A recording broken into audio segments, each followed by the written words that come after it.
As Jeremy Wisner looked out of the window of the train at the shifting landscape, he was surprised to see the sun suddenly go out.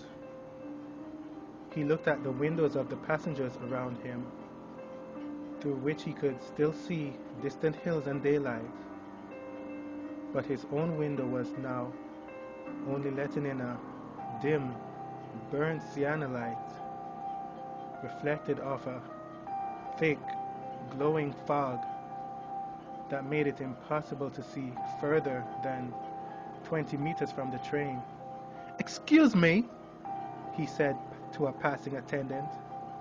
She immediately noticed the problem and appeared equally as puzzled as Jeremy. "That's not supposed to happen," she said. "The screen's broken," said a young man across the aisles, wearing an oversized hoodie. "I'll have to inform the conductor. I'm so sorry for the inconvenience, sir," she said. "It's no inconvenience." It truly wasn't. Jeremy had never seen anything so fascinating. "In the meantime, I'm going to have to close your blinds so as not to alarm the other passengers." She leaned over Jeremy and drew down the blinds, extinguishing the strange glow.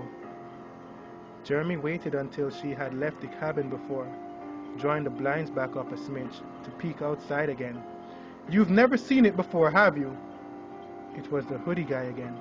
"No," Jeremy said. "Have you?"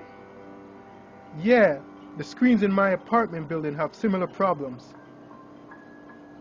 "Now I kinda wish mine did. It's very beautiful." Hoodie smiled at this.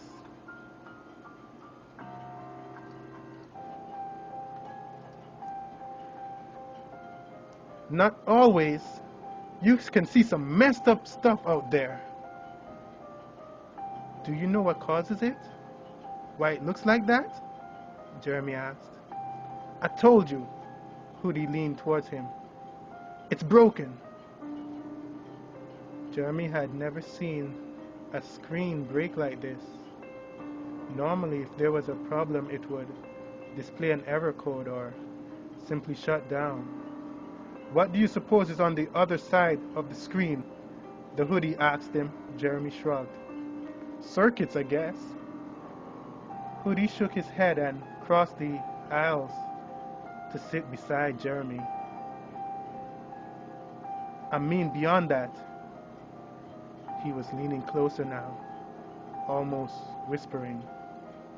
"Beyond that?" Jeremy had let the blind slide all the way up now. The fog appeared to warp and swirl, giving it an animated, ghost-like quality.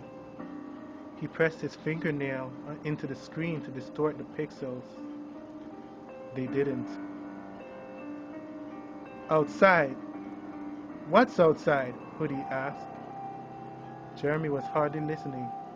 The train had begun to slow to a stop and he thought he could see something. "You're going to see something today that no one's seen in a very long time." The train stopped and the figure Jeremy saw had just moved out of his view, but he was sure that. "Sir, please keep your blinds shut. You're disturbing the other passengers." The attendant brought him back to reality. Hoodie had gone. "Sorry," he said, drawing them shut. Somehow, the burnt sienna glow persisted.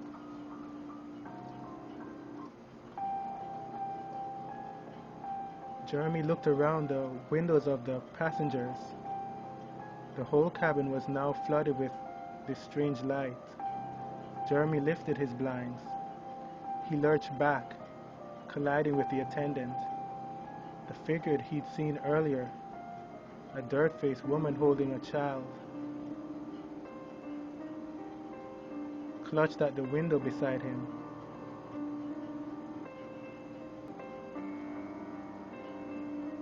From all around them, Jeremy could see dozens of figures emerging from the fog.